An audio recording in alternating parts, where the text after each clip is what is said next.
can work that down here, working it downhill, and you guys can, you know, work it to what plays you're seeing. But it's a great way to get them downhill, get used to not looking upfield on it. Okay.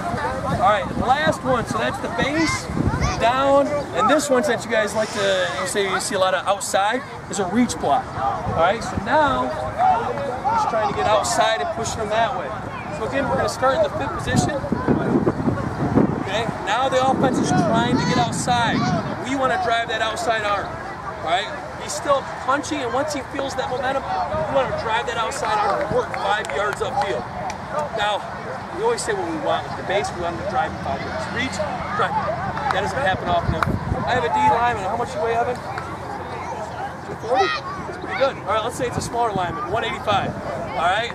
One of our old nose guard last year was probably actually 155. He's going against a 250-pound Portage Northern guard. I can't. It wouldn't be a good coaching practice to expect him to drive in 5 yards.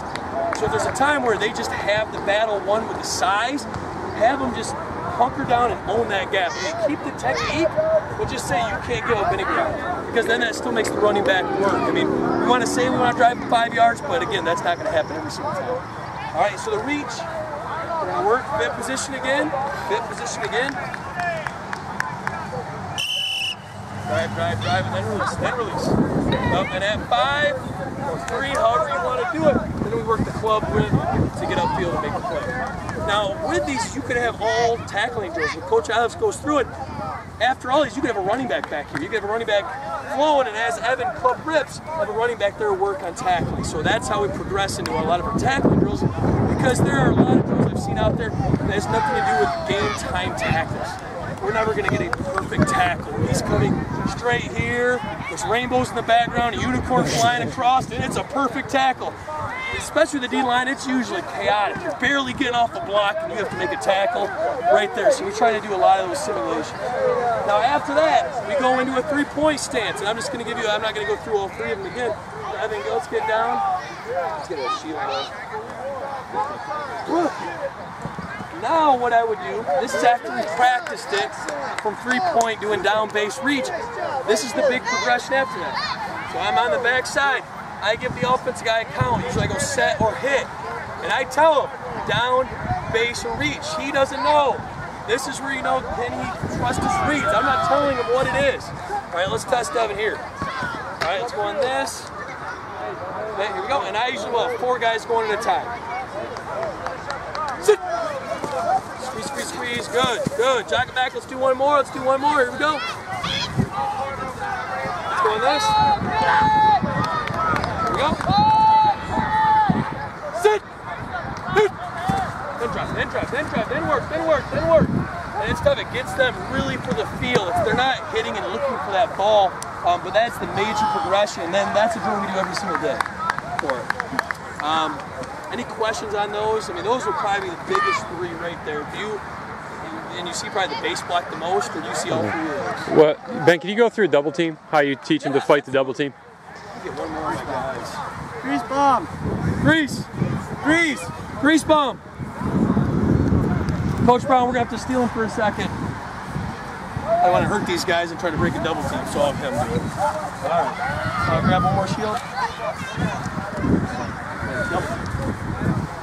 All right, so double teams, and this is another drill they probably love, because we get after we'll put the shields underneath the chutes and actually have them coming out of the chutes. So they have to stay low, but we'll identify who his key is. So let's say he's a 3 technique, he's the guard, so he is punching him chest to shoulder.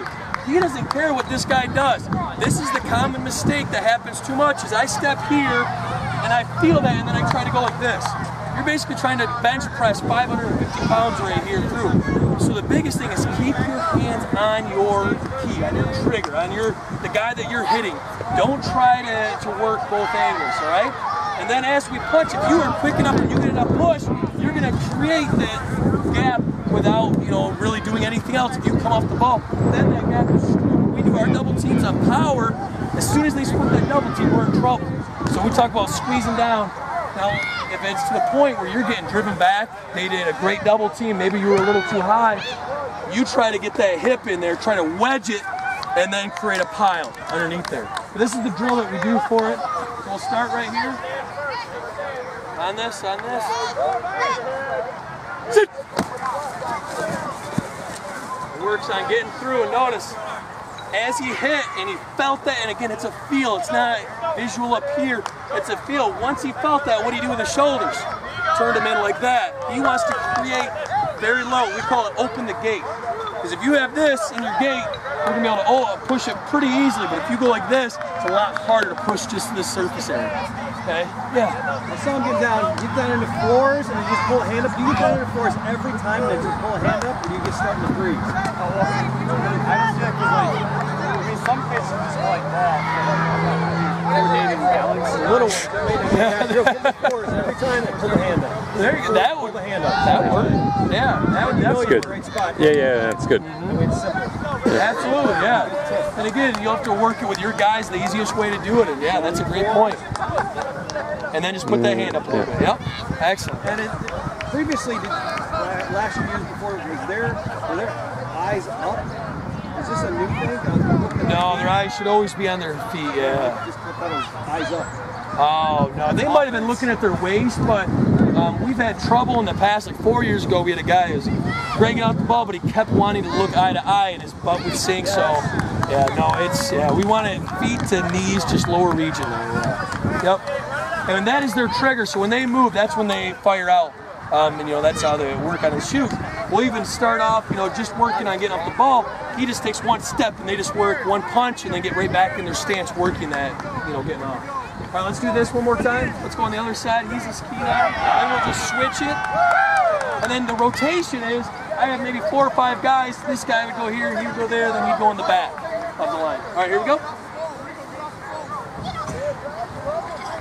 All right, let's go on this. On this. Set. That's a pretty good job. Pretty good job. And then when we get shoulder pads on, it's much easier and much more manageable for it. Does that work though? Is that you guys see a lot of double teams? Yeah. You'll probably have one good lineman, and they'll double team them. So. Okay. That's good practice for them then. We're gonna be kids are gonna be here if you guys want to Yeah, we can slide back. Coach Island will be coming up.